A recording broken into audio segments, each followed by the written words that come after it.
Olá, o meu nome é Beatriz Aragão, eu sou advogada tributarista e fica tranquilo se você caiu na malha fina que eu vou te ensinar agora de forma rápida e fácil como é que você pode resolver isso.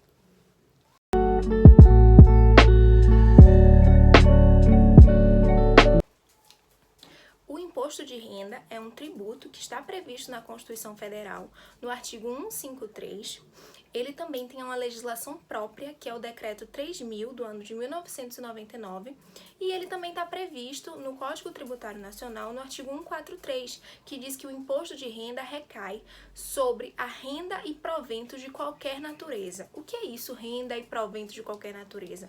Isso significa dizer que é quando há um acréscimo no seu patrimônio, quando você sobe de patrimônio, e é a partir daí que acontece o lançamento tributário. O lançamento tributário é a forma como o governo percebe que houve esse acréscimo, no caso do imposto de renda. No caso dos outros tributos, é quando ele percebe que aconteceu o fato gerador. Como é o imposto de renda, ele percebe que houve esse acréscimo de patrimônio. O lançamento tributário, ele acontece de três formas. Primeira forma, que é por ofício, que é quando o governo já tem as suas informações e ele mesmo lança o tributo, ele mesmo gera a obrigação de você pagar. O segundo caso, que é por declaração, que é quando você fornece as informações para que o governo cobre de você aquele tributo. E a terceira forma, que é o caso do imposto de renda, que é por homologação. É quando você preenche aqueles dados referentes ao tributo que você deve. E aí, no caso do imposto de renda, a Receita Federal homologa os seus dados, homologa aquilo que você declarou. Quando ele não homologa, é o que acontece na malha fina. É o caso da malha fina, quando não ocorre essa homologação. Tem que declarar imposto de renda pessoas que se enquadram em determinadas situações previstas pela legislação. São muitas situações, vou deixar aqui na descrição, mas dentre elas são quem recebeu renda em torno de 28 mil, quem ganhou mais de 40 mil reais, quem era dono de imóveis no valor de 300 mil, quem comprou e vendeu ações na Bolsa de Valores, quem teve ganhos com atividade rural acima de 142 mil, enfim, são diversas situações que fazem com que a pessoa se enquadre para declarar imposto de renda. Não precisa declarar imposto de renda quem não se enquadre nessas opções ou quem já for declarado como dependente de uma outra pessoa física que já se enquadra nelas. Também são isentos de declarar o imposto de renda aquelas pessoas que têm doenças graves, são portadoras de doenças graves, doenças determinadas pela própria Receita Federal, ou aposentados e pensionistas que ganham até R$ 3.800 por mês, mais ou menos. Essas pessoas, embora isentas, elas têm que declarar à Receita Federal que são isentas, por meio da DAI, que é a Declaração Anual de Isenção. Você tem que preencher essa declaração e colocar lá no portal da Receita Federal. Eu vou deixar o link também aqui na descrição do DAI. A declaração do imposto de renda pode ser feita de duas formas. A primeira delas é a simples, é quando você permite que o próprio governo deduza para você o quanto de tributo ele vai lhe cobrar, que aí é mais ou menos 20% dos seus ganhos, no teto de 16 mil reais, ou a completa, que é onde você mesmo preenche as declarações e aí a partir das declarações é que o governo vai calcular o tributo para você. É importante que você veja qual é a forma mais barata para você, que você analise gradativamente e muito minuciosamente qual é a melhor forma de você declarar, se é da forma simples ou se é da forma completa. Dito isto, vamos passar para como você declara o seu imposto de renda. No site da Receita Federal, e eu vou deixar o link também aqui na descrição, você pode baixar o sistema, o aplicativo da Receita Federal, ou o ECAC também, que você pode fazer online.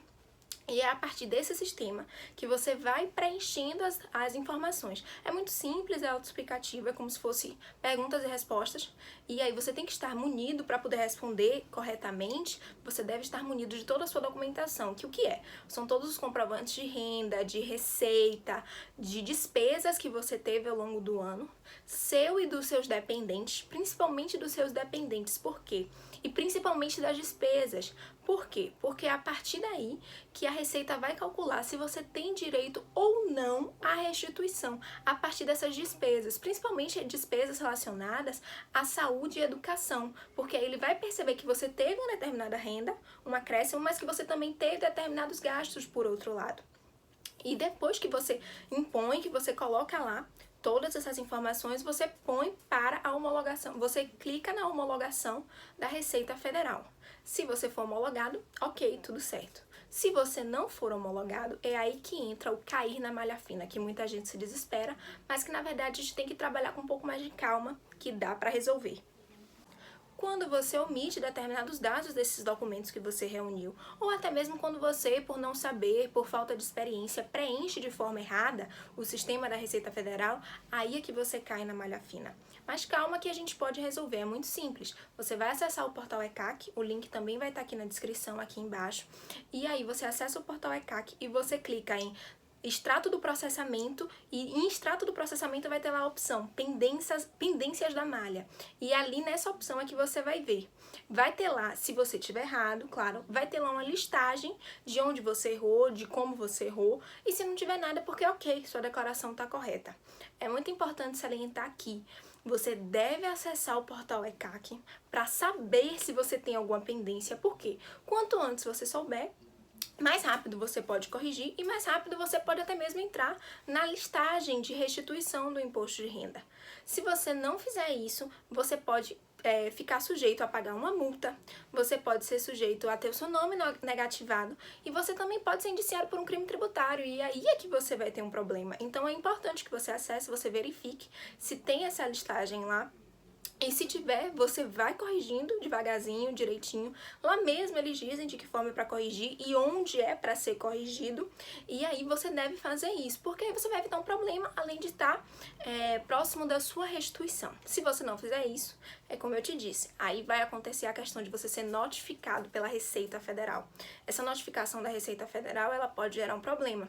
Ela pode gerar multa pelo atraso, ela pode gerar a negativação do seu nome, como eu já disse, e ela também pode gerar a indiciação por um crime tributário. Não é isso que a gente quer. Então, você tem que voltar antes e entregar a sua declaração retificadora.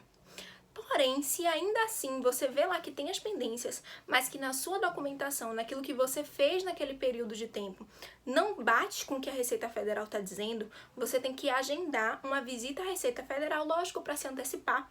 Você pode agendar uma visita à Receita Federal e lá mesmo você resolver o seu problema e falar, olha, Receita, você disse que aconteceu isso, isso e isso, mas na verdade aconteceu assim, assim, assado. Eu vou deixar o link aqui também na descrição. Se ainda assim, por meio desse procedimento administrativo de se dirigir lá na Receita Federal, ainda assim a sua declaração não for homologada, aí você pode entrar com uma ação judicial. Mas de qualquer sorte é muito rápido, é muito simples. Corrigir o seu imposto de renda, retificar o seu imposto de renda, não é nenhum bicho de sete cabeças, então você pode ficar calmo, tranquilo, que vai dar tudo certo. Seguir os passos que tem lá no site da Receita Federal, que vai dar tudo certo, tá ok? Muito obrigada, abraços, e se tiver mais alguma dúvida, bota aqui nos comentários.